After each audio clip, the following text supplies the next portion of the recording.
Welcome back to the Hooligans pitch. As always, it's Chad. Hey, Michael. And we're back for episode 32. 32. 32 Yeah. whole episodes of this. Young 30s. This is where we thrive, right here. You know, we're approaching the late stage of our career. Yeah. Looking for a move to MLS side here That's soon. right. That's right. Speaking of MLS, you know, we've been watching a lot of Ted Lasso and watching a lot of Zlatan clips, and it's so funny when he came to the MLS and he's like, "Who's the best player in the league?" And they're like, "Oh, Carlos Vela." You're like, "How old is he?" And they go like 29. He goes, "Me?" He's like, "If I would have came here in my prime, like I would have destroyed everyone." I was like, "Dang, he's so right." It's just crazy how right he was, and so yeah, Zlatan has been been in our history quite a bit lately. I mean, that guy, like, he talks, but he backs it up. Oh, so hard. It's just like, you can't get mad at what he says. No. You just gotta love him for it. So yeah, it's been kind of a fun a rewatch just of his whole career. But that's a whole nother thing. Chad, I'm feeling spicy today. Spicy all day long. I've been feeling spicy. So Ooh, okay. What you does drinking? this mean? What I mean, we'll talk about it. Well, I found a new, I guess, Voodoo Ranger variant that I had not seen before. What you got? It's the Voodoo Vice.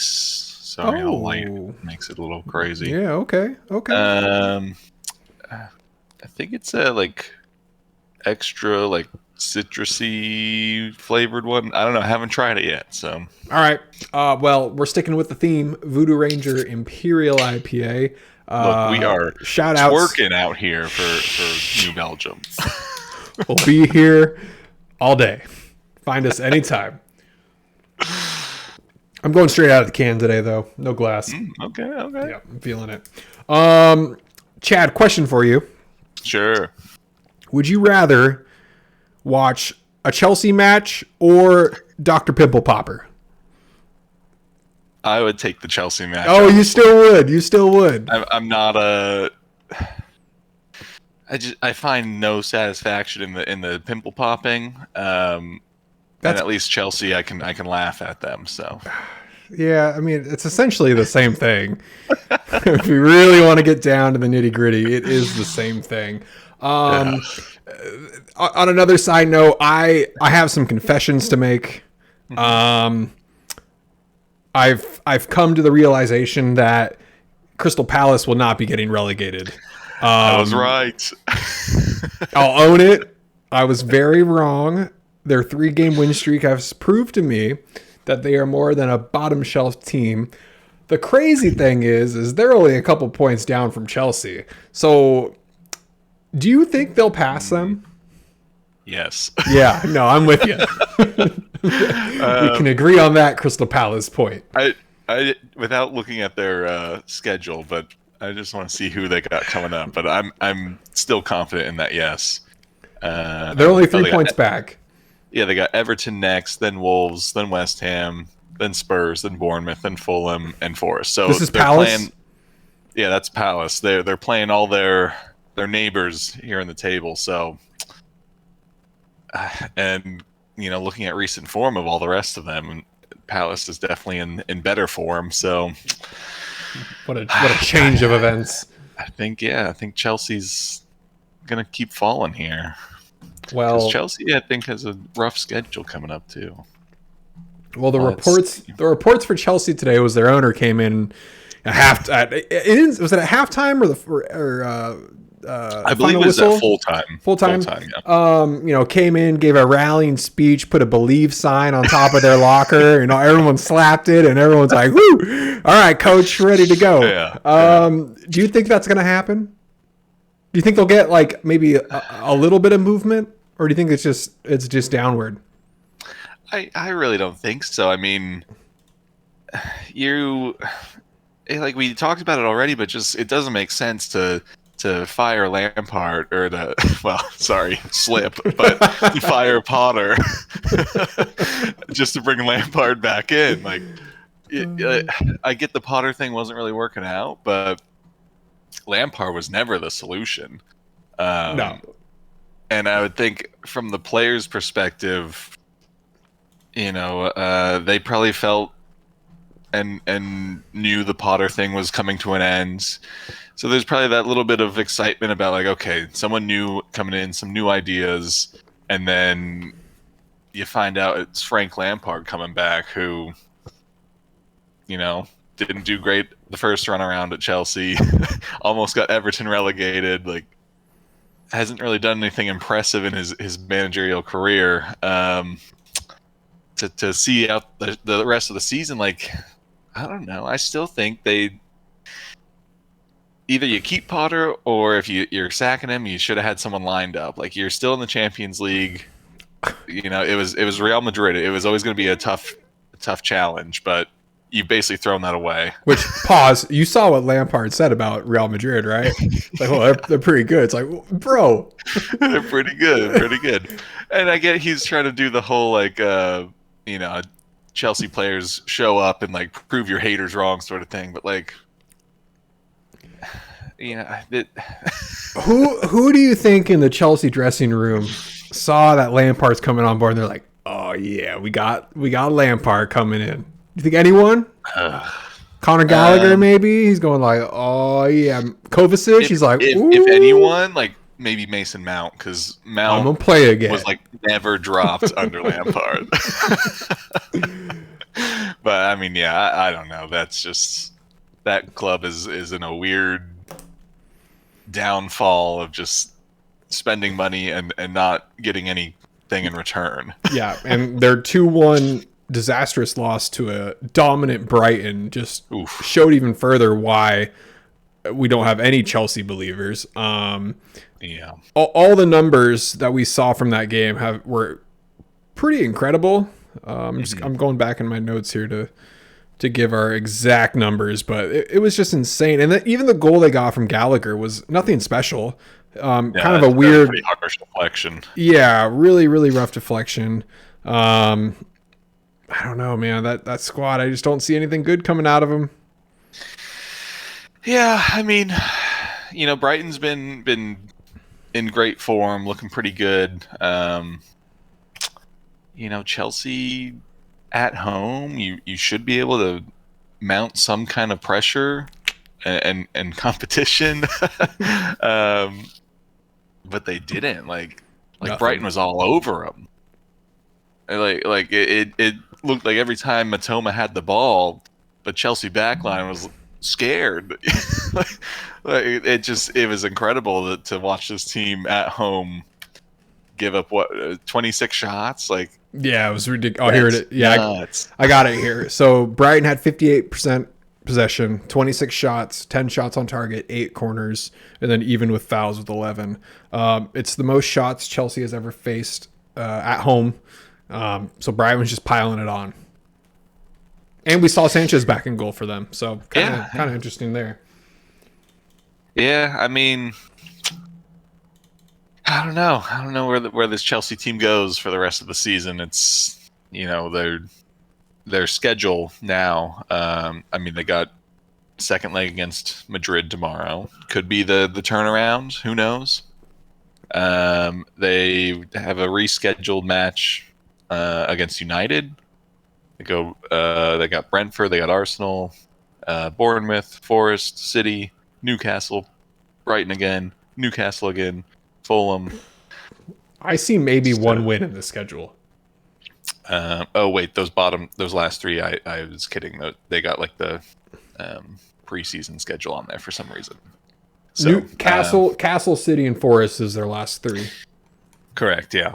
So unless they go further in Champions League, but still a chance. There's a chance, but I'm not putting any money on that. No way. No, I wouldn't either. So yeah, I don't know. I mean, Brentford's been in a little bit of a downturn. So yeah, I want to talk about them and how poorly their defense really was. But that's a win that I could see them maybe getting away with. Bournemouth, you just don't know with them anymore. You just don't. Bournemouth, I feel like Bournemouth can get something from that. Don't count them out.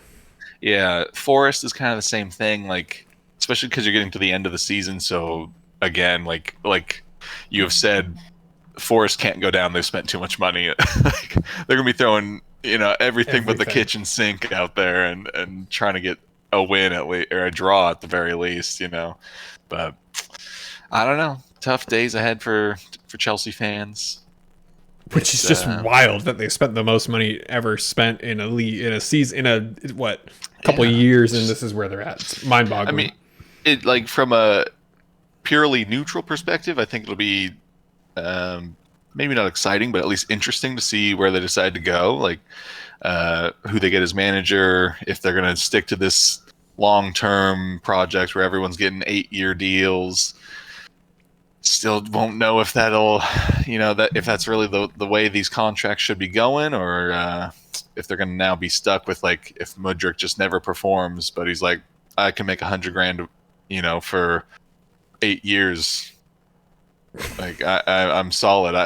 I'll ride the bench. Like that's the risk you take, I guess. But I don't know. We'll see. I feel like the loan players out if that's going to be if they're not going to play these guys, they'll at least loan them out for a much cheaper price and just kind of bite the bullet on those paychecks, because that's what I don't know, it's very bizarre the way things are going for them. They want to be long term, but they're not acting like they want to be long term. It's very like I don't know which way they're going, like snip snap. So yeah, that's our Chelsea bit for the day. But I don't know, man. Yeah. I think I'd rather watch Dr. Pimple Popper. It's not. I get it's not your thing, but like Chelsea's kind of grosser at this point. Like, what is there to watch from Chelsea that's been like pleasurable? Nothing for me. But yes, fair. You get some laughs out of it. But I'm not looking for laughs. I'm looking for entertainment, and they don't provide it. Now, fair. The opponent that they're playing, they provide the entertainment for me. So anyone Chelsea's playing, I'm for sure paying attention to. So yeah, that's kind of where we're at there. But anyway, I just wanted to get that one out of the way. Want to talk about Liverpool? You want to talk about Arsenal? We can do Liverpool since fresh. Relevant? All right. 6-1. Who doesn't love a 6-1 scored line? Leeds fans don't love it. Yeah. We went on our walk around the block, and I was talking to Kristen about the game, and I would have felt really, really pumped about this 6-1 victory if that Trent Alexander-Arnold handball would have happened at, say, goal 4, 5, or 6. It being the first one, and then everything kind of unraveling just doesn't sit right with me because of how awful of a call that was. I was sitting in my office watching. I was like, oh, hey, I just stopped watching because I was like, I'm going to let VAR take over and delete the goal. And then when they started celebrating more, I was like, did I miss a goal? I was like, oh, no, it's the same one. And then I saw it again. And Chad, you can do this. And it's allowed. Chicken wing. Well, you can do this and it's allowed. But if you do this, it's here. No. Yeah. Don't do that. Shout out to Matoma, because that was the first. The first thing I did after I saw this, I went and rewatched his taking back goal, because I was like, okay, what is the difference between those two? I don't know. I don't know what type of answer they can give us at this point. I mean, yeah, I guess your only difference is that Matoma's kind of led directly to the goal.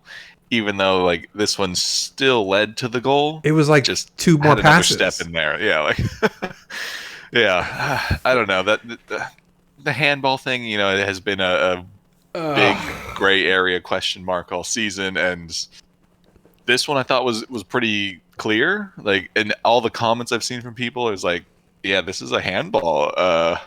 What? But not today. You know what they said, Chad? Chad, what is this? Elbow. That's not my hand. Yeah, no handball. That's what they said. But for Matoma, they said it's connected to the hand. It's still there. The hand is there somewhere. So I think Leeds fans are just ultimately defeated at this point, because even Zach in their Discord was just like, hey man, this is Leeds life. I'm just like, that sucks. I mean, yeah, like, I don't know. I don't know that Leeds was ever going to get something from this game. No, it's just for me. It was the way it started for Liverpool to put on 6 goals. That is not the way I want a 6-goal rally to start. That's my argument. Yeah, I mean, yeah, it seemed like, once that first goal went in, I mean, Leeds is obviously fighting to stay up, so they kind of had to then push a little bit more forward and, open up the back a little bit. So, I mean, yeah, definitely swings the momentum and the changes the game plan for Leeds and all that. So rough to start with a goal that probably shouldn't have stood, but that's the way VAR goes these days. You get some, you lose some.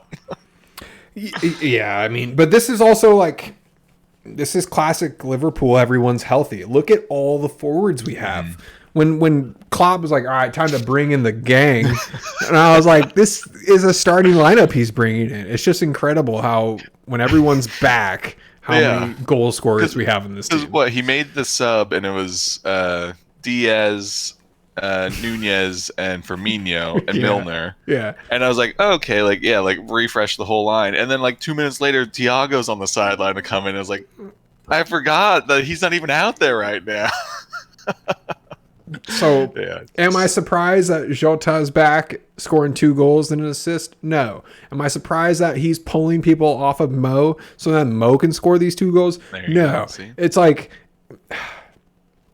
I don't know. Everything just falls into place when you have your squad. And this was this just really showed how much we've missed those guys, especially Jota. I mean, Jota's been a beast ever since he's come over from the Wolves, roughly 2 years ago. He's just had really rough injuries. I mean, he was injured pre-World Cup. It was right before the World Cup was starting. He got hurt. Diaz, same thing, kind of right before the Cup started. And those guys were killing it for us. When they were, people wanted them on their fantasy teams and stuff. And then, for sure, yeah, it just kind of threw off the whole rotation. So I'm happy with the 6-1. It didn't feel as great as other, huge victories just because of the way it started. But the way we just kept piling on goals just showed we still know how to do it. Yeah. And I mean, okay, so maybe call it a 5-1, victory if you take that one away. But it's still just, Leeds just kind of collapsed. I get they're pushing to get something, but I don't know. They just had their worst home loss, or tied their worst home loss last week, and then now this week against Liverpool is their new worst home loss. And it's that's a rough 2 weeks, especially when you're fighting to survive. You can't be throwing up those big losses like that. This makes you question why they got rid of Marsh. It's why not just ride the season out with him? Yeah, I mean, I don't know. I think it's just hard, I think, when you are kind of in that relegation fight, which a little bit unfairly this season has been just the bottom half of the table is in the relegation fight. So when the manager gets into a little bit of a rough patch, the scrutiny and everything is hyper focused now. Yeah. You may be in 14th, but you're really only 3 points out of the relegation zone. So it's probably a little too soon on Marsh, I think. But if anything, it maybe has Marsh's time look a little bit better there, right? They got the new dude. He got a couple wins in there at the beginning, but now it's kind of more of the same. So I don't know. Yeah, I think it's okay. But I do have a question for you. All right, hit me. Is Trent in the midfield your answer to not getting Jude? Or at least a part of the equation. He did look good there. But he kind of, when the back line is on it, he kind of strays that way anyway. And I do understand if Jude is in that position, okay, then that Trent does have to then kind of go further back. What was your question again? Say the question again. Is he the answer to it?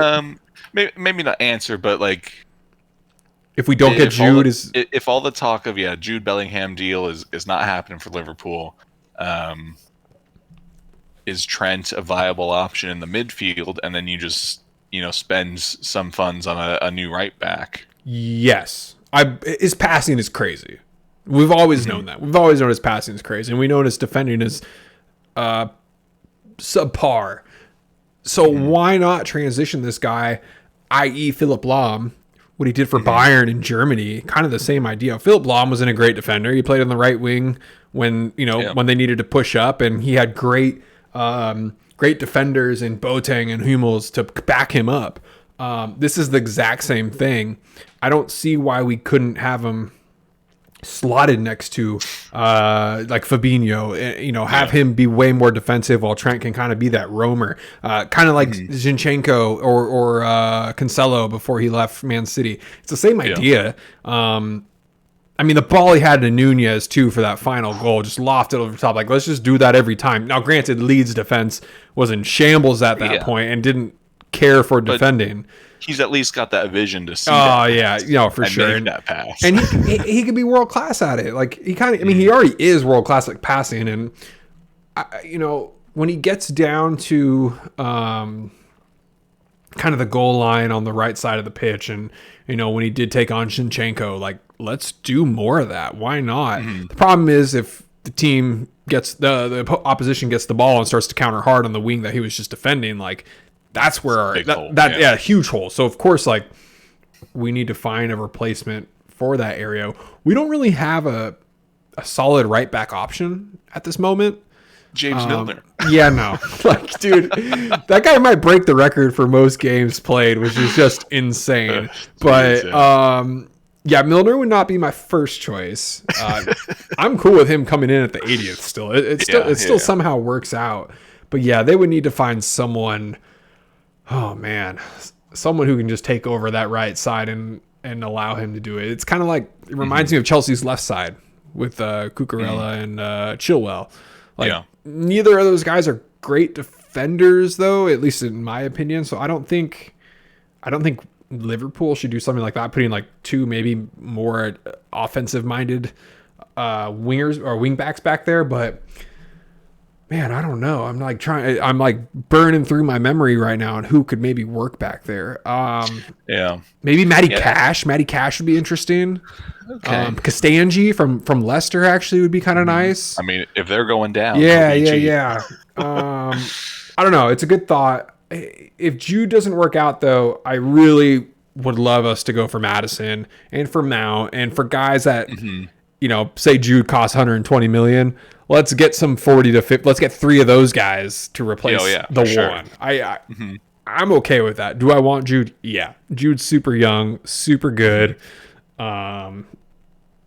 He could be the best, player in the league for his position. So, But I mean, really, he's not out of the question yet. Like the rumors have been all over the place of like Liverpool's out, but then Jude is thinking about staying another year, and like that makes me think that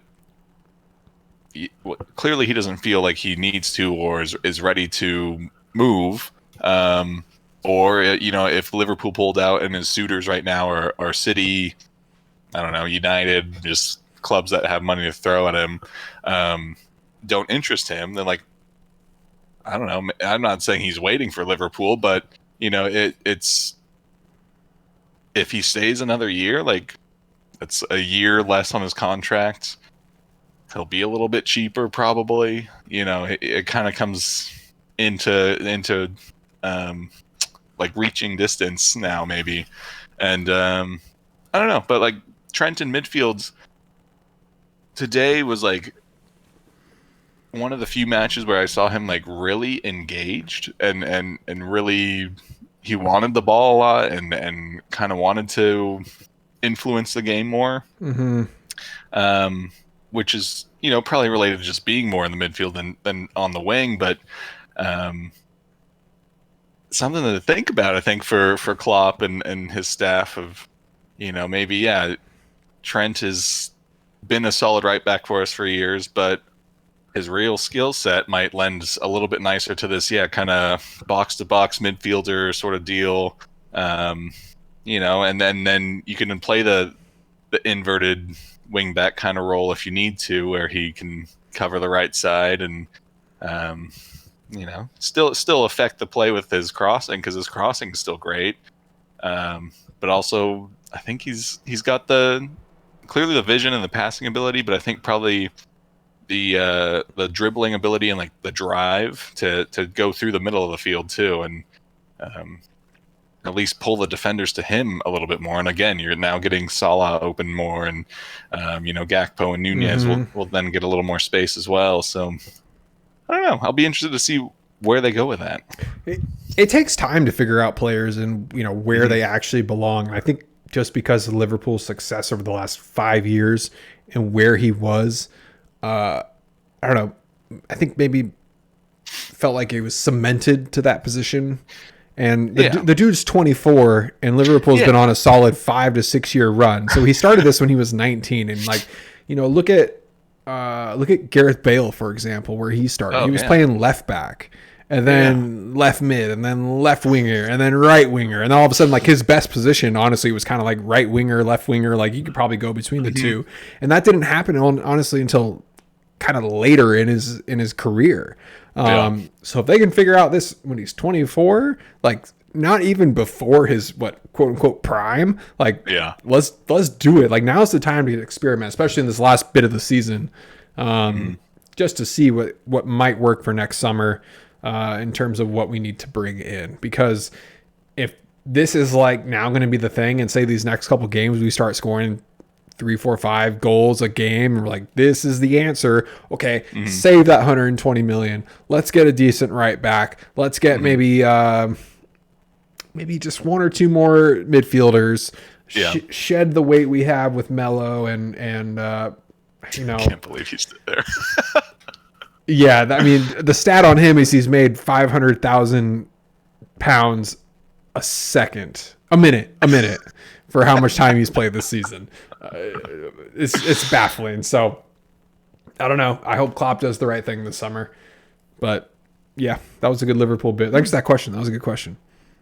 Yeah, I mean, I honestly wasn't really thinking about it too much, and then the commentators in the game were like, Trent's looking pretty good in the midfield. Like, is this maybe his future? And I was like, that is a good thought. I don't know. We'll see where it goes, but could be the answer. Who knows? I mean, when he doesn't have the ball, he's running towards his own goal. It's kind of scary. So if the ball's at his feet and he's going towards the goal he wants to score on, it does look much better. So let's roll with that. All right, Chad, let's talk Arsenal. Let's get into it. Shift the playing field. So odds have shifted quite a bit in the last day, with Man City winning pretty favorably over Leicester, and then of course Arsenal hitting their little bump in the road over West Ham. The odds right now are Man City winning the league 64% versus Arsenal. Yeah, it's all noise, right? It's all noise. They're not at the top of the table, and that's what matters to me. However, the Liverpool bump, fair. Like, that happens. It's Anfield, it's Liverpool. The West Ham bump, that one was concerning because of how much the defense just kind of forgot, especially near the end of the game, of who they were supposed to defend. And, credit to them scoring 2 early goals, but then the gas just left. Yeah. They wanted to just chill. And I was like, that's not, for me, it's like when you let up and let other teams just kind of control the game a little bit, I hate it. 2-0 lead's most dangerous. Oh, for sure. I mean, as I was watching it, I kind of was having the same thoughts that Arteta came out and said, is that, you need to be ruthless in these games. You need to kill off these games before you even think about taking your foot off the gas. You're 2-0 up, 15 minutes in, which I guess maybe shook Arsenal a little bit of this is way too easy. Let's just cruise.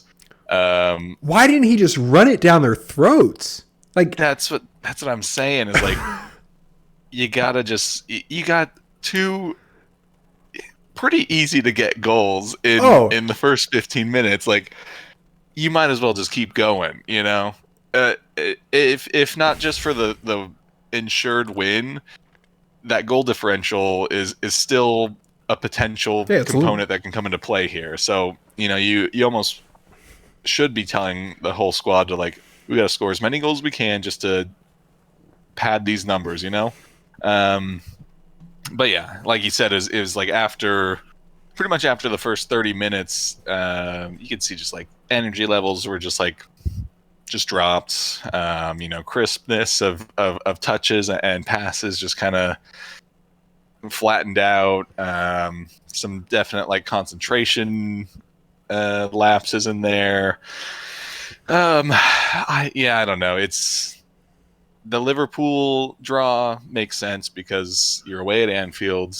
You know, Arsenal hadn't won there in quite a few years.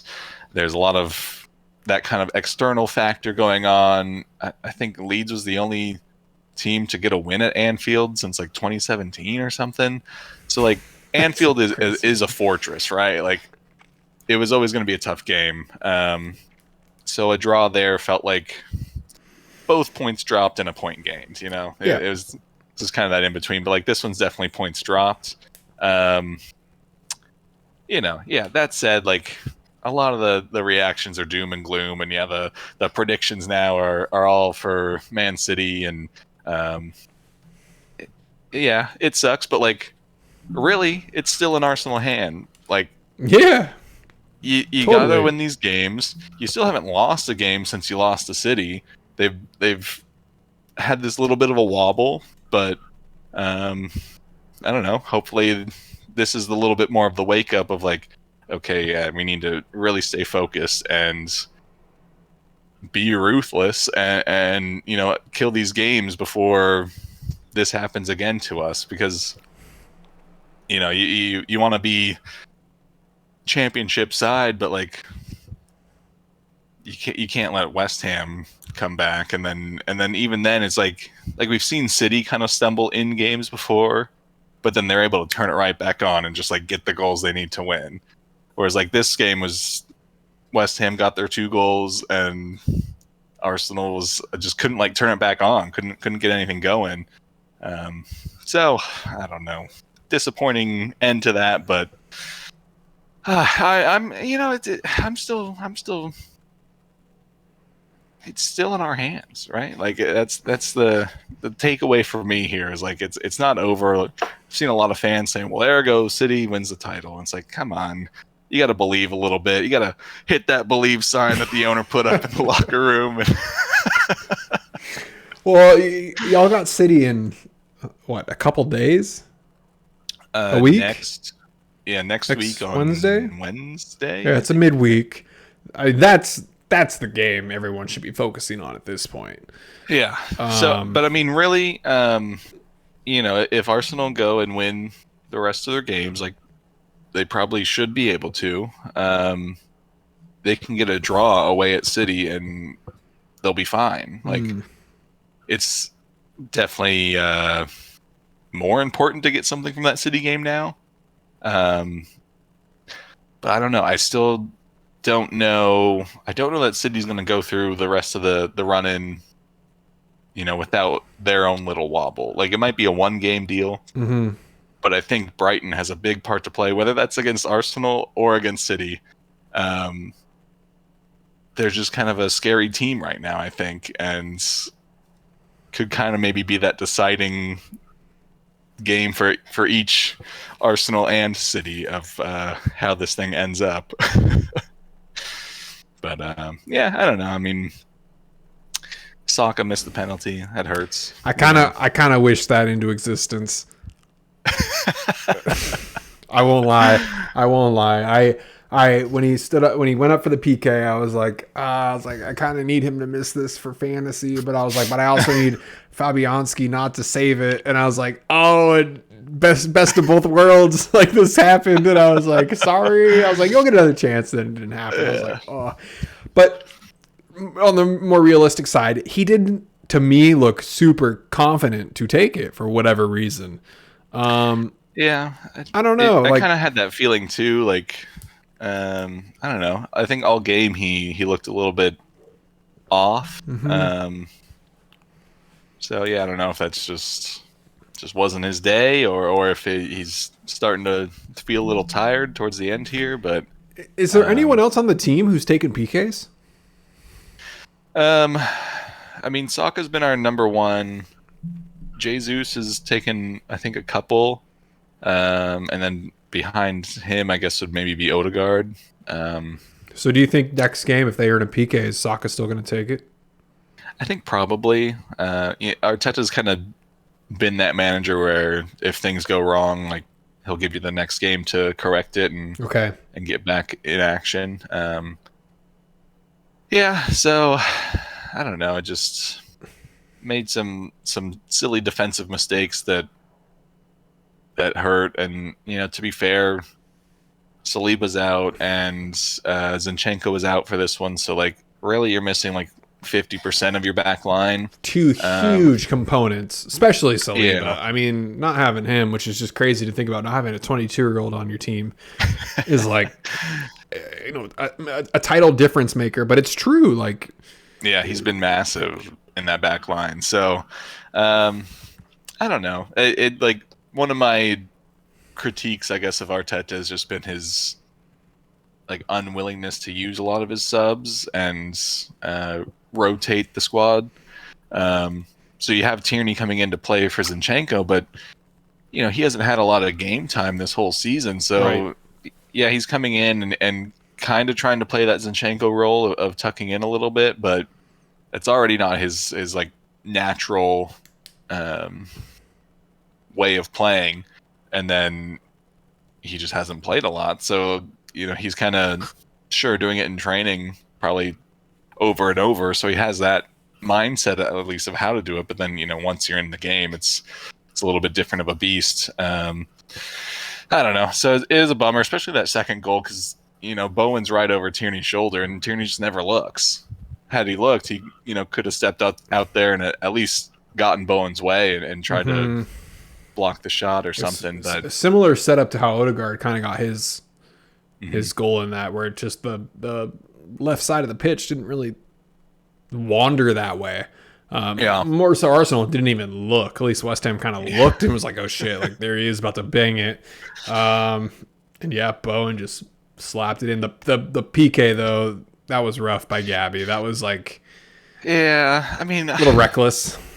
reckless, but like, for me, I blame Partey on that one because he just he was right there at the ball. He could have just kicked it away or just controlled the ball or made the foul, whatever you want to do it, and he just kind of stands there and like stands back. Yeah, I've seen people saying there's like a handball from Declan Rice. The angle I saw is inconclusive in my eyes. Like I can't really tell one way or the other.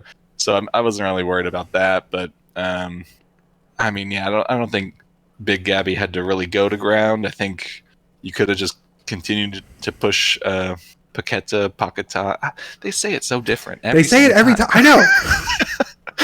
But yeah, you could have kept pushing him out, I think. So maybe that's just a little bit of Big Gabby trying to take the defensive leadership and adding a little bit of stress because he's next to Holding and not Saliba. Not that Holding was bad or anything, but it's just not the partner he's had for almost the whole season. So Right.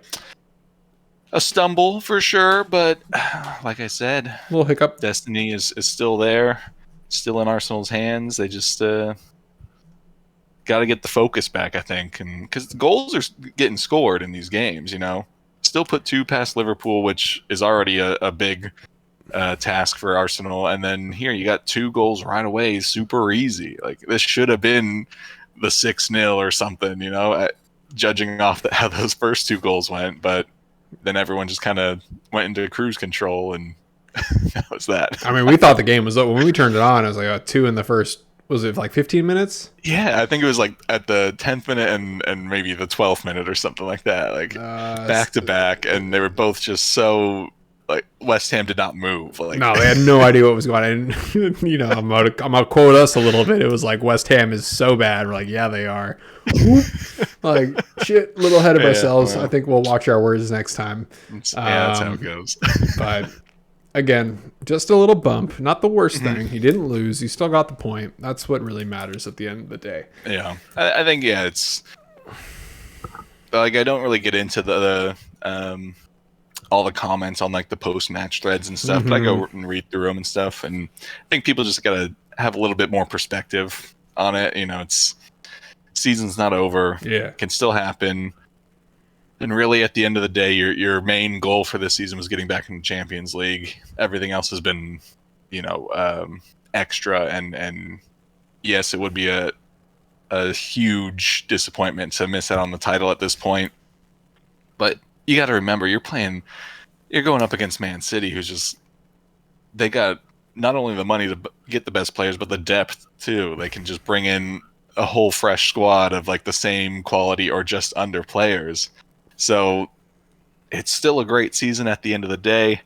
I think it's just, it's I mean, that's how it's going to be going forward anyway. Like City's got it. Man United is probably getting bought by Qatar, Saudi Arabia. Newcastle already was. It's kind of the way that the Premier League is trending. So might just this might be the only chance to like really do it. But we'll see. I don't know. I'm not doom and gloom yet. I'm still in it. Yeah, I mean, game by game. Yeah, only what 7 left? 7, yeah. 7. That number comes up so freaking much with us. It's ridiculous. All right, should we talk Brentford and their woes, or Bournemouth slapping it to Tottenham? Because we kind of crystal balled that one. I think let's go there. We kind of did. I want the little pick me up that this looks Yeah. Okay, so Bournemouth, they go down 1-0. Congrats, Son, going 101, goals scored.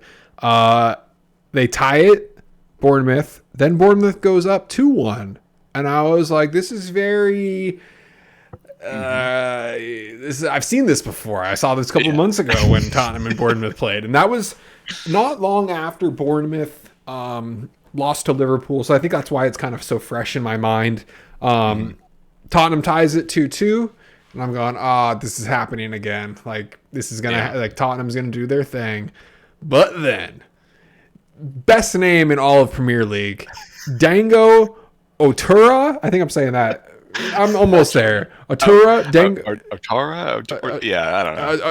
Dango. I'm going to call him Dango. Dango comes out of nowhere and scores this magnificent goal. I've never heard of this guy before.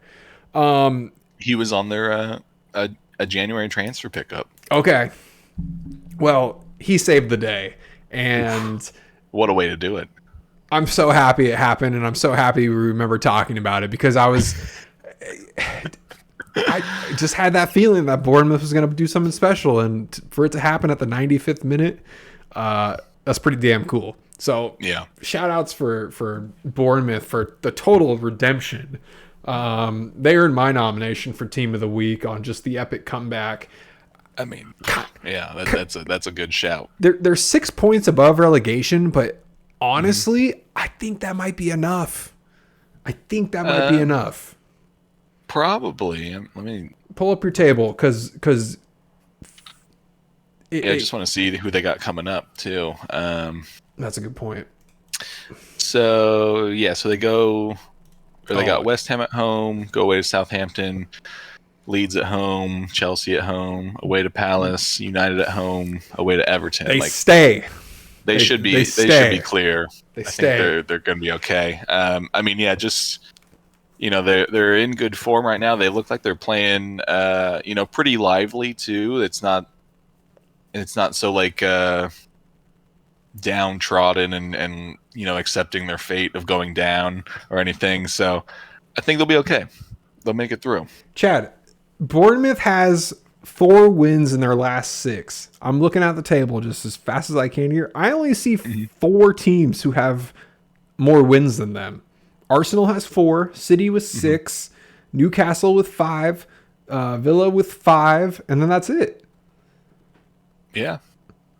Yeah. So I mean, Oh. they're fighting to survive and currently winning that fight. So, um, I mean, yeah, and just the added bonus of getting revenge over the Tottenham is like the cherry on top. So good.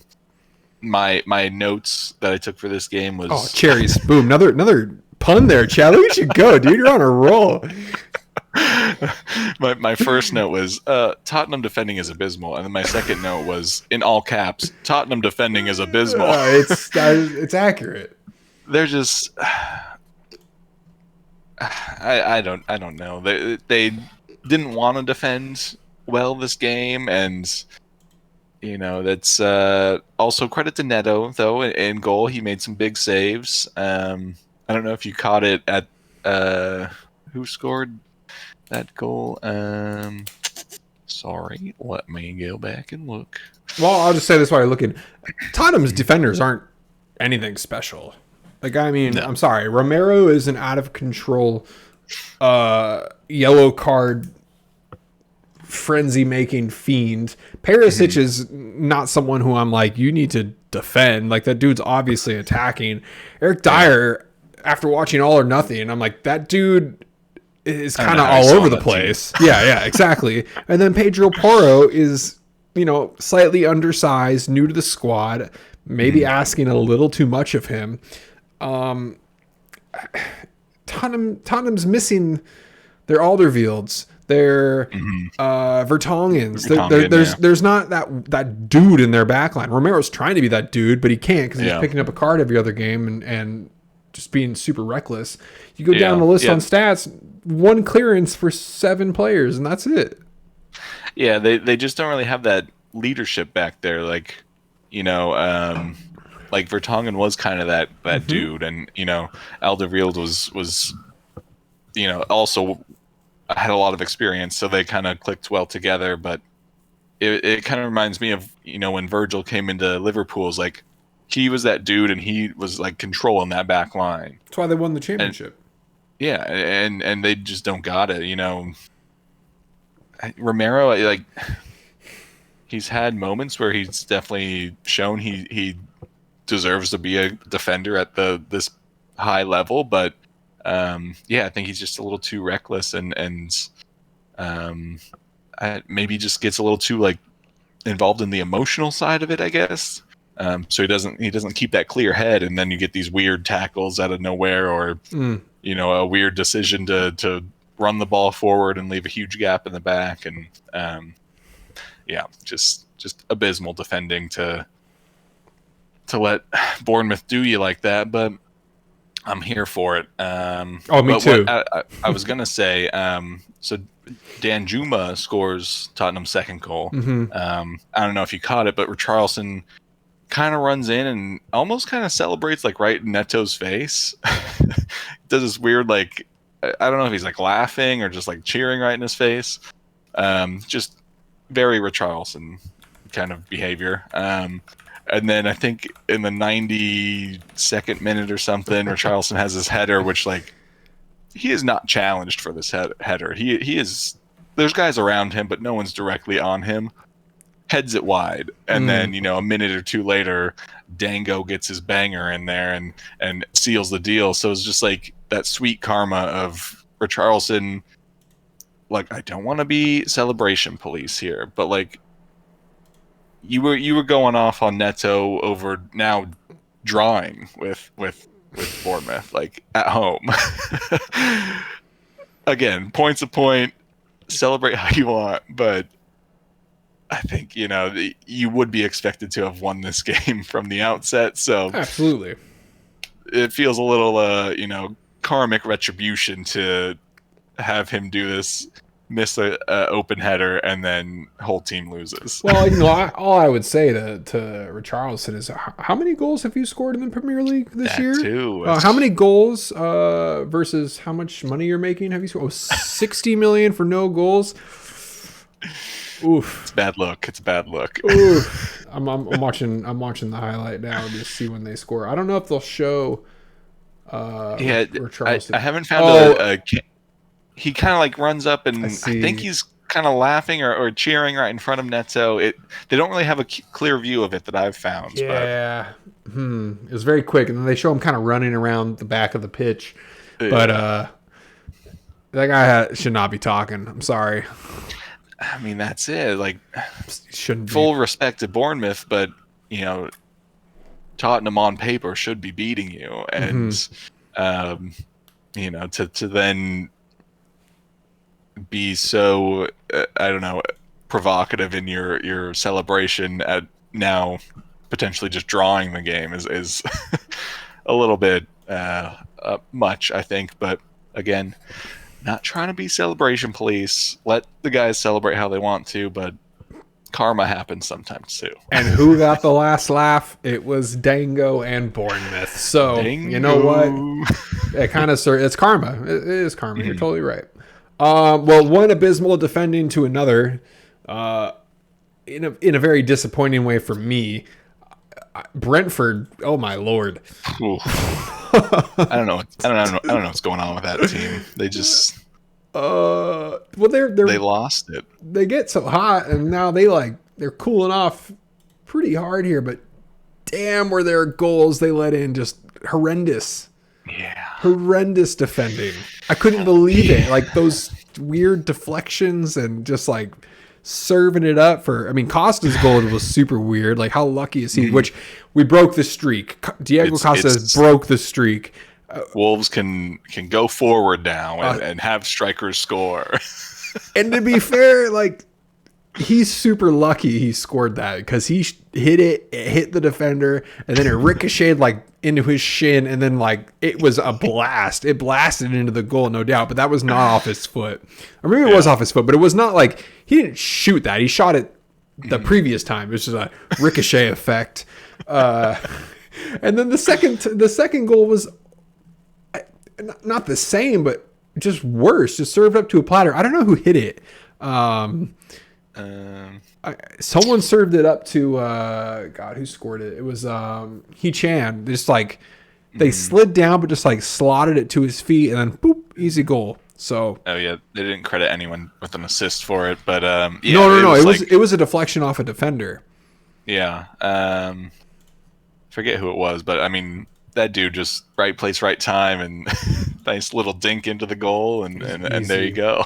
It was so easy. I mean, when Diego Costa's shooting has the most shots on the Wolves, that's kind of a problem.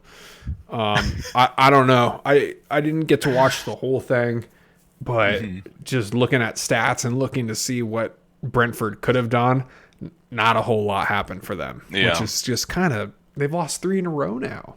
I mean, even then, I don't know if you saw it, but Wolves probably should have had a penalty in there too.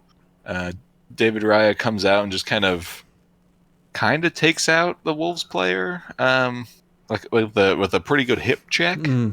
Doesn't touch the ball, but was he out of his box? In the box. Okay. So I think probably should have been a penalty. They went to the VAR check and called it no penalty, but interesting.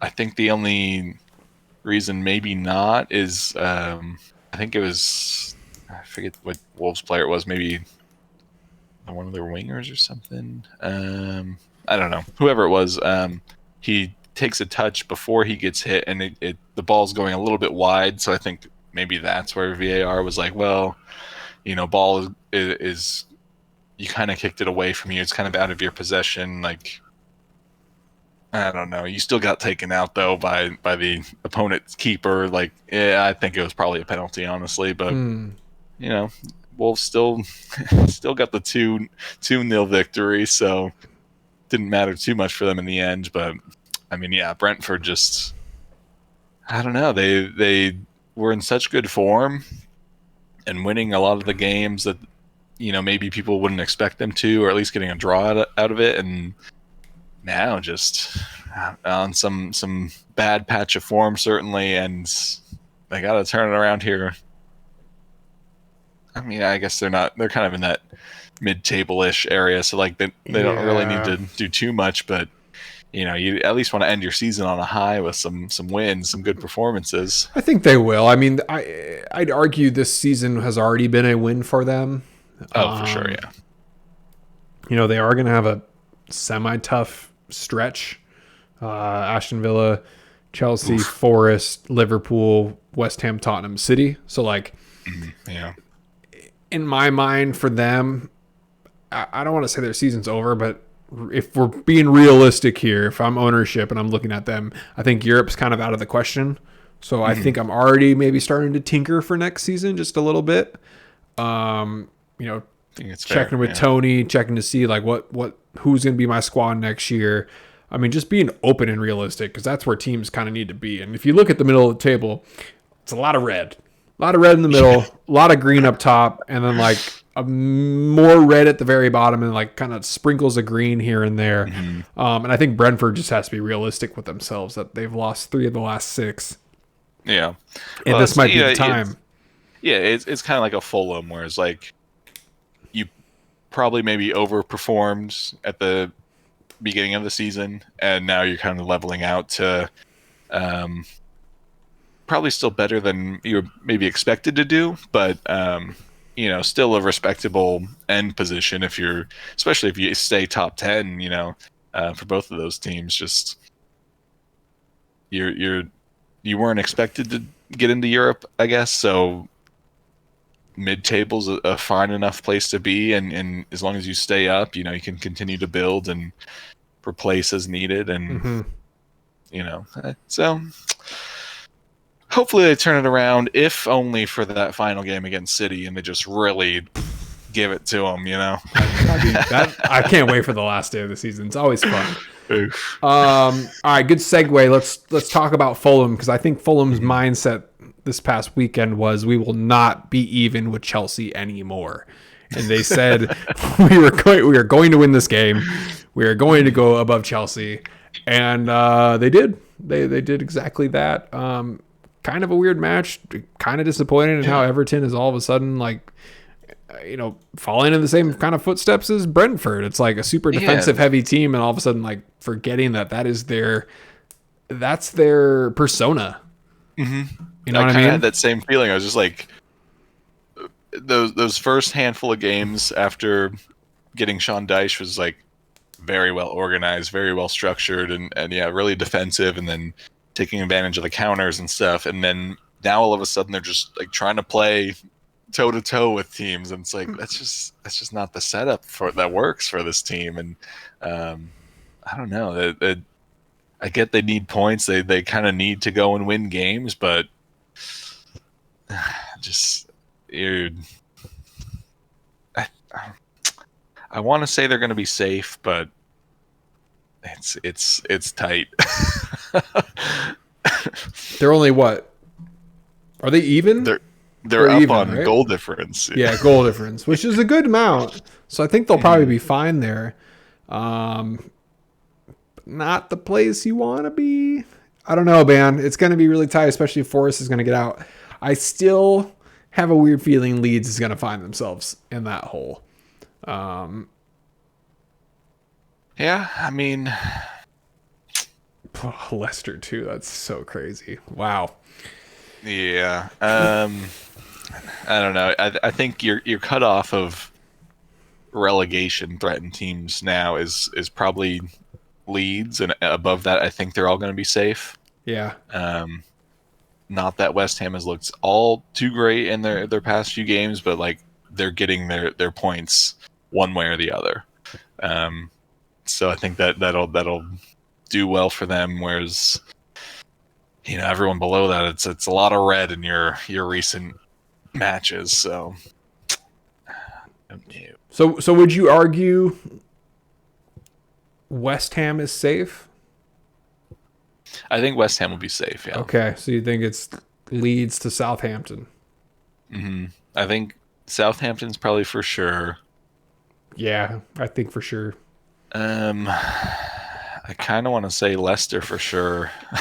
Chad, you give Leicester one win and say Everton and Forest draw, Leicester's not in relegation anymore. It's that easy. It is that easy, but Leicester just continues to disappoint. But they have Tielemans back, which Mhm. is huge. I don't think they've won a game since he's been out. Correct me if I'm crazy. I don't think I'm wrong. The last win they had was February 11th. And it was against Tottenham. Yeah, it was against Tottenham. 4-1. It's just so funny if you think about it. Let's see. Was he in this game? Yeah, Leicester could make it out just because a lot of their games left are against those teams down there. Well, I guess like half of them. They got Wolves, they got Leeds, they got Everton, Fulham, Liverpool, Newcastle, and West Ham. So they just, I think, got to capitalize on these next 3 games for sure. Yes. Because those are your neighbors down there, and you got to take the points off of them, and try and get something going, some form. We'll see. I mean, they got a goal against City, so that's something, Yeah, I mean, he was wide open. It was kind of like a fluky little thing, but I believe Tielemans, one player doesn't make a club, but he can make a big difference. The last 3 games they had with Tielemans, they drew Brighton 2-2. They beat Aston Villa, arguably the hottest team in the Premier League, 4-2. And then they beat Tottenham 4-1. And then they lost 9 out of 10. Yeah. Because the Tielemans were going down. So I don't know, man. I think with him back, yeah, I guess that's fair. Could make a difference. If Tielemans can come back and be match ready quickly, and Madison stays healthy, I think they can make a good push. Don't rule him out just yet. Fair enough. Southampton, I think, is done. I don't think there's any shot they come back. And Leicester has Soyun Chu playing now, which that dude has a point to make. He does. Well, that's it. I mean, this is his 1, 2, 3 times that he's gotten to show what he can do to try and either cement a place for next season or get a move somewhere in the summer, which I think he would probably go for that. But I mean, they gotta. He's gotta leave. Honestly, like that was his 3rd game. Jeez. He has 1 point.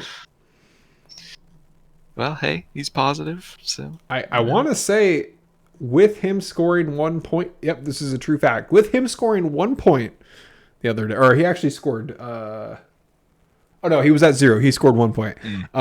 Every person who's been selected in our league is now in the positives. So. Oh, nice. Okay.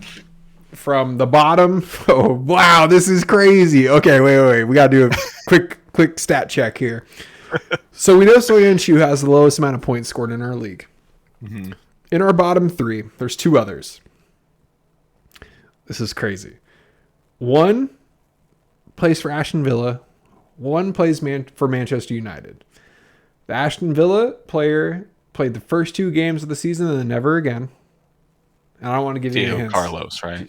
Correct, Diego Carlos. He got injured, though. He got injured. Can you name the Man U player? Man U player. Do you want to know how many points?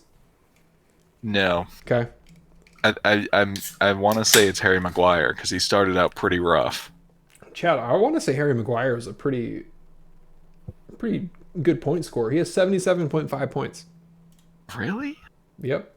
That would put him middle of the table. More points scored, arguably. There's some recency bias here, but Harry Maguire has more points than Mason Mount this season. Okay, then if not Maguire, Ronaldo with 18. Very good. Yep, Ronaldo. So kind of fascinating, but there he is. Yeah. Sheesh. Well, talking United, should we just jump into that game? Yep, great segue. Great job. Casemiro's back. I'm sorry. Casemiro's back. That is their glue. It just showed. And Eriksen too. Eriksen actually played really, really nice. lofting a lot of balls kind of over the top, similar to what Trent was doing for Liverpool today. Anthony got his goal that, I don't know, maybe didn't feel as deserved. Like, he was there, he showed up, but like, Yeah. yeah, just for me, the way he celebrated was so over the top for like the type of goal that was scored. You would think like he just did everything by himself there, and Yeah. he just slotted it in like anyone else. Like, I probably could have done the same. Maybe it's good momentum for them, but the goal that was Diego Dalot's goal. That goal was like, whew, that was nice. I like that. I like nice. that one a lot. It was a good team goal, a lot of build up, and I think Dalot kind of like starts that move too, and then ends up with the goal. So, I think they played well. Forest was really trying. I think they had a lot of good energy and were trying to get something together. But man, Keylor Navas just be making save after save for this team, and they just keep letting him down. I know. There's only so much the man can do. Yeah. Yeah.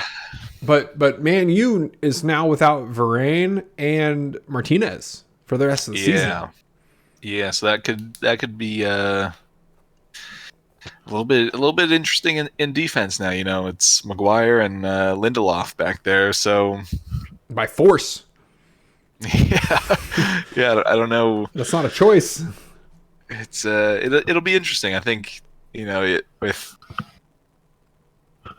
Martinez back there, he was good about stepping out and making the tackles and stuff, and even if he missed it, he was quick enough to kind of get back and at least put some pressure on. These two, I don't think, are that.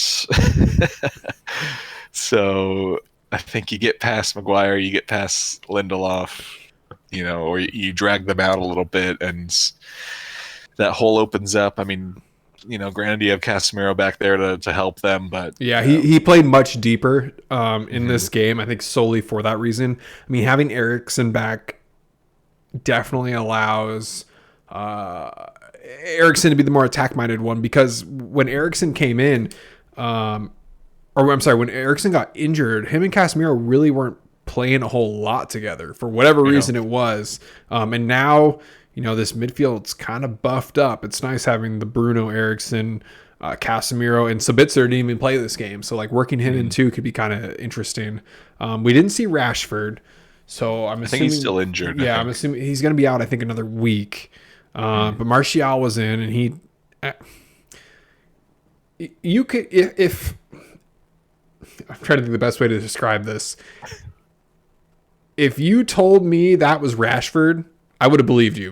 Being Martial, I would have believed you. It kind of just looked like the exact same player, especially since Rashford's cooled off.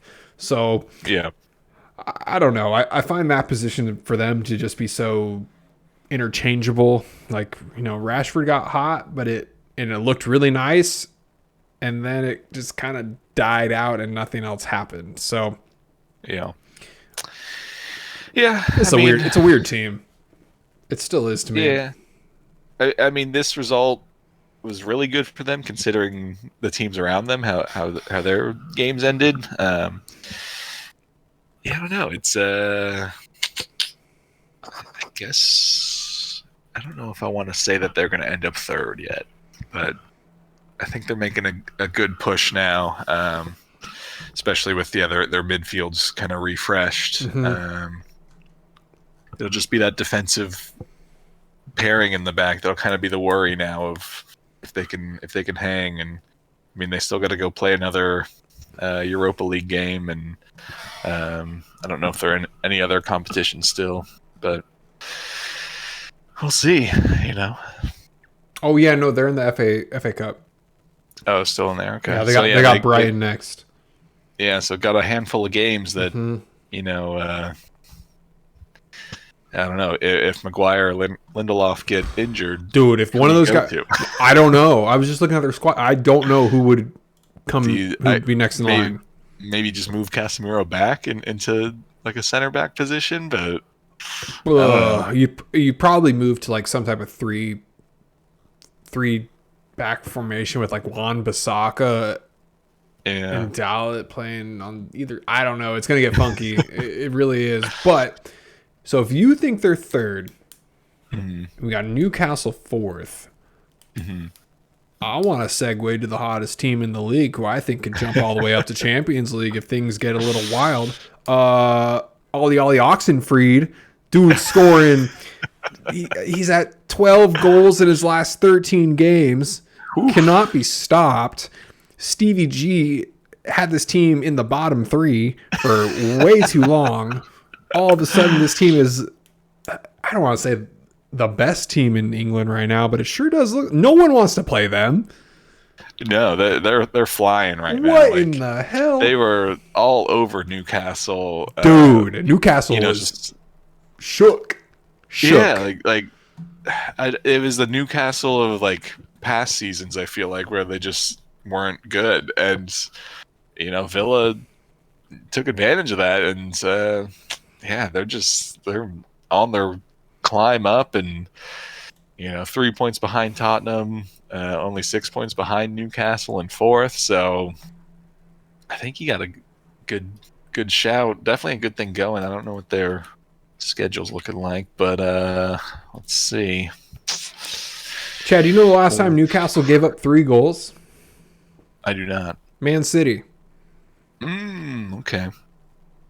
That's quite a while ago. Yeah. They've only allowed 24 goals this season. They let in 1/8 of their goals this season in this game. That's crazy. And it was all because of Ollie. Not all because, but pretty damn close. 2 goals, 1 assist. And his assist was, I don't know. If we had an assist for the week, that would be my one. Yeah. The dude got up and just the thing. What's the what's the fallback? Like the trust fall. He did like a trust fall on the assist, and everything was fine. I don't know, dude. That dude's on a roll. It's going to be really tough for him to not get Player of the Week, at least from me. I've been wanting to give it to him forever, but he just needed that little extra thing to go along. And I think this is the game that got him over that hump, and I think it'll be the game that Aston Villa continues to climb. Yeah, I mean, looking ahead at their schedule, they got Brentford next, Fulham, which the way those two have been playing, Villa should win. They go away to United, which I think will be a tough battle, but could come out a draw, could come out a win there. Not necessarily a loss. Who you got? Ollie Watkins or Harry Maguire? I'd take Ollie in that battle. Then I think you sway that way. Yeah. And then they go Wolves. Wolves is the trap game. Trap game for sure. That's the trap game. Then they got Tottenham at home May 13th. So that May 13th game could be a big move. I think they get them. Only a gap right now, so a few more games, it could be their level or still right here, and but we'll see. I mean, they don't have the easiest ending to their season. They finish up with Liverpool and Brighton, but I think it's going to come down to Villa and Brighton fighting for that Europa League spot. I think Tottenham will continue to fall. You don't think Liverpool is going to come up? They could. They definitely could. I mean, okay, I'll just read you their next 7. Forest, win or lose. How dare you? How dare you? It's win. Liverpool, West Ham, hopefully a win. Should be a win, yeah. Liverpool, Tottenham, hopefully a win.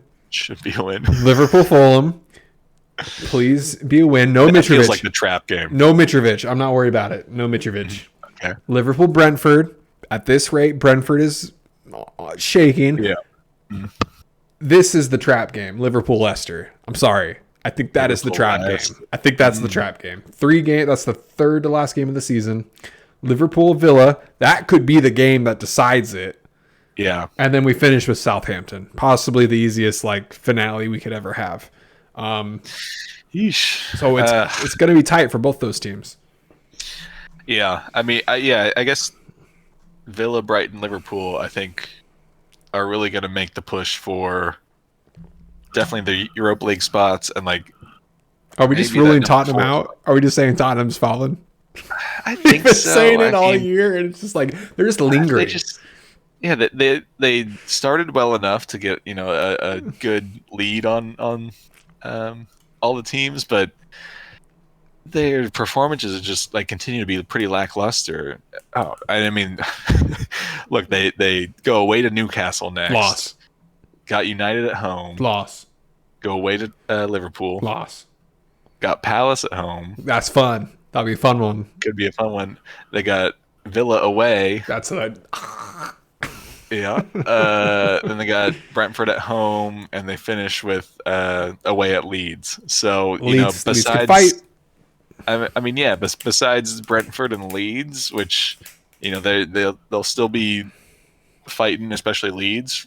They got a pretty tough run in, and a lot of games, around their neighbors, and you just look at how Tottenham played against Bournemouth and compare it to how Villa played against Newcastle, and Villa looks like a clear favorite. Like not even close, dude. Not even close. I would put Villa getting in the top 4. I could see them passing Newcastle. I really could.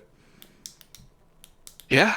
I mean, it's all right there. It's I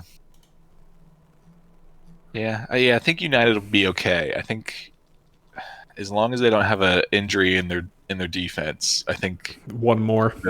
they'll probably keep third position locked down. And Ten Hag did say Maguire stepped up verbally in their last couple games. He was more of the vocal leader on the pitch and making quick, decisive decisions on what needed to be done. So maybe he had an awakening on I'm never gonna play again if I don't do these things. And I don't know, maybe they'll stick. But Man United still has a toughish finish. I don't know. This is the fun part of the season. Yeah, definitely. This is when you get paid the big bucks and you got to make moves. So we'll see. I think we did them all, Chad. I mean, the only one we didn't touch was Man City versus Leicester. Oh yeah, it's a roll, dude. It's a roll. Yeah. Holland.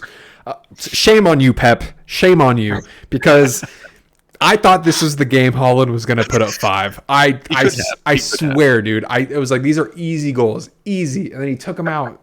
So much time left. I don't know. I'm getting a little nervous that Holland's not going to score 5 this year.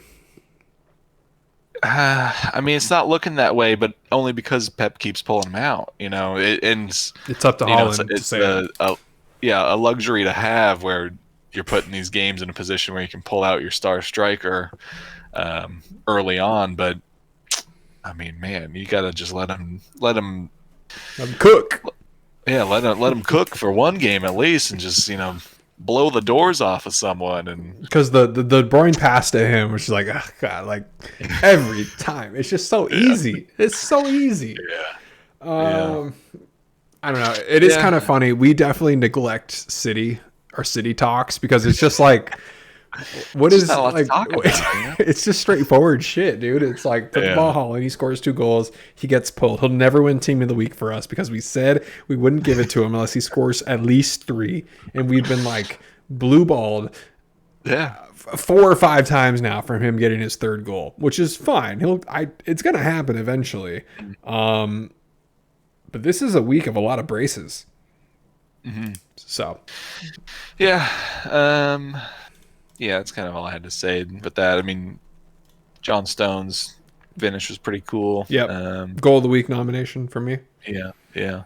I think the only other game was the Southampton Crystal Palace game, but Eze, nice. Eze did his thing. I mean, we kind of started with Palace, but yeah, I mean, they rolled him. They did what they had to do. Eze was money. That dude's been kind of on fire lately.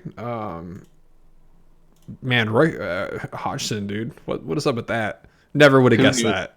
Yeah, who knew that he was what Palace was missing? Dude was basically in like a retirement home for the last 4 or 5 years. I'm gonna coach. I'm chilling. I'm gonna coach. I'm gonna chill. And he's like, one more time. And now they're like the hottest they've been. God, when's the last time they won 3 in a row? Oof. Couldn't even tell you. Yeah. So super interesting team. Like just so mediocre, and then just not. They haven't won 3 games in a row this season. Yeah, I don't know if it was just Vieira's strategy and tactics were just not it, or what. But they're finding some form now, and in a key part of the season to get some distance from the bottom and stay up. So yeah, they're clear. Well, Nomination I time. don't know. I think it's nomination time. Nomination time. Let's do it. Let's start with. Let's go team. Let's go team of the week. Team first. Yeah. I definitely have Bournemouth on there because you get the comeback, but it's also the revenge kind of game for them. Yep. So I think that was big. I mean, a little bit like Aston Villa, just because you're taking it to Newcastle for sure, who have been, haven't let in a lot of goals, like you said. So those are the two that like really stood out to me, and like a little bit West Ham, but I feel a little bit. I want to be a little bit petty on that one and say no. Bournemouth and Aston Villa, totally agree with you there. I want to shout out Brighton as well, just for the sheer dominance. Again, most shots Chelsea has ever faced at home, that's got to be noted. Just they're putting it on Kepa, and then of course Liverpool 6-1 defeat over Leeds. If you score over, I don't know, 4 goals, we're gonna notice it. So I'm kind of with you between Aston Villa and Bournemouth. I kind of want to give it to Aston Villa, though, because they've been super hot and they essentially took down a top 4 team. But again, Bournemouth got their redemption against a team that did this to them just a few months ago, and Dango came out. So here's what I'm going to rule out. We either go, I'm not ruling out anything. Fuck that. we go Villa or we go Bournemouth, and I'm happy with either. But we got to do one. We can't. I feel like we can't split the team. I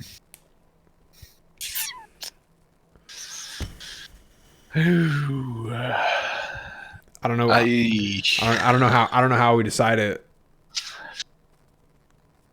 Because I want both. If I had a choice, I want both. But I don't think we can do a splitsies.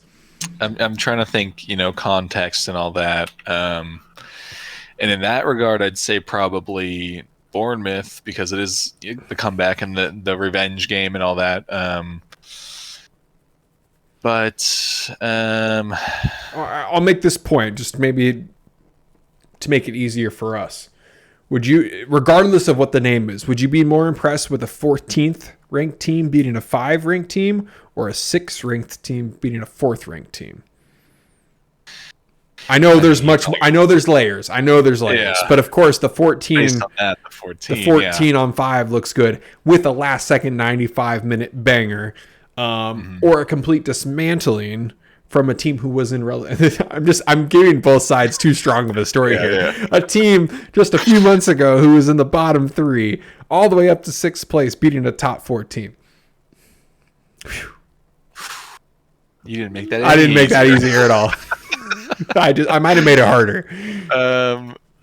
Okay, so just looking back through teams that we have selected before, we did give Bournemouth Team of the Week just a month ago when they beat Liverpool. Yeah. Again, maybe we jumped a little early on that. There's nothing wrong with getting it twice. Nothing wrong with that either. Has Villa gotten it from us? Not that I'm seeing. So, but okay. So here's where I'm stuck. Both of those great options, but then in my player of the week, I also got Ollie Watkins, but also Solanke for his goal and 2 assists in that game. So like, I don't know if I want to do one and the other, or potentially both get team and player. I would argue Aston Villa has a chance of getting Team of the Week again. I would agree. Yeah. So I would lean towards Bournemouth just on that. And I just think Bournemouth beating Tottenham in this fashion deserves Team of the Week. Not saying Villa doesn't deserve it just a little bit more. Yeah. With that said, I think Ollie Watkins, this could be peak performance in terms of stats. I don't see him getting a hat trick. I just don't. It could happen. I'm not saying it won't, but in my mind, like, this was peak. So if we don't give it to Watkins now, I don't think he could possibly earn it again. But I don't want to not double up on teams. Like, I think if Aston Villa is the team, we go with the team. If Ollie Watkins is the guy, we go with the guy. But there are other players out there, Chad, who scored 2 goals and had assists. So, maybe Ollie doesn't win it. But if I had to vote right now, it's Bournemouth. Yeah, I think my heart is telling me Bournemouth on this one. It's the better upset, I think, and we all wanted it. Yeah, we all wanted that to happen, and it feels good to have predicted that, right? Oh, dude, but I went back in the last pod and I was like, when did I say this? And I like skipped around. I was like, I think it was near the end, and then I was like, oh fuck yeah, I was so happy. It's like, Chad, that was good. All right, let's move to player, since we've kind of already talked about here. I got 4 on my list. Okay. 5 if we want to include Holland, just because it's Holland and he scored 2 goals. But we'll get there later. Yeah, exactly. Ollie Watkins, 2 goals, 1 assist. Eze, 2 goals. Mo Salah, 2 goals. Diego Jota, 2 goals, 1 assist. Now, kind of ruling out Salah and Jota, just because they were playing Leeds. 6 goals, someone was going to make those goals happen. I do want to say those goals were great, but Eze's goals were awesome. Crystal Palace really proving me wrong here, kind of shutting me up. But again, it's Ollie, dude. I've been wanting to give it to Ollie for so long. I think I'm in agreement with it's going to Ollie. The only other one I had on there was Trent, just for, he got the 2 assists. He looked great, kind of occupying that midfield position like we already talked about. Like, it was just one of those games where you kind of saw the player that he is and can be, and we haven't seen that too much this season. But that said, I think, Ollie Watkins has been on fire, and I think this was, one of those games where he, really is, if this was the peak, cool, like it's a good peak game to do it in against Newcastle. But it's one of those where, like, he really showed the potential and skill he has, and I'm down with Ollie. Since Ollie's been subbed in just by Zach, he's been the top point getter, which makes sense. He's been banging him left and right, and Villa's just been on a roll. So 78 points by him the last 10 weeks. Whew. Yeah. Yeah, he's cooking. He's cooking. So Ollie in there, and now we got goal.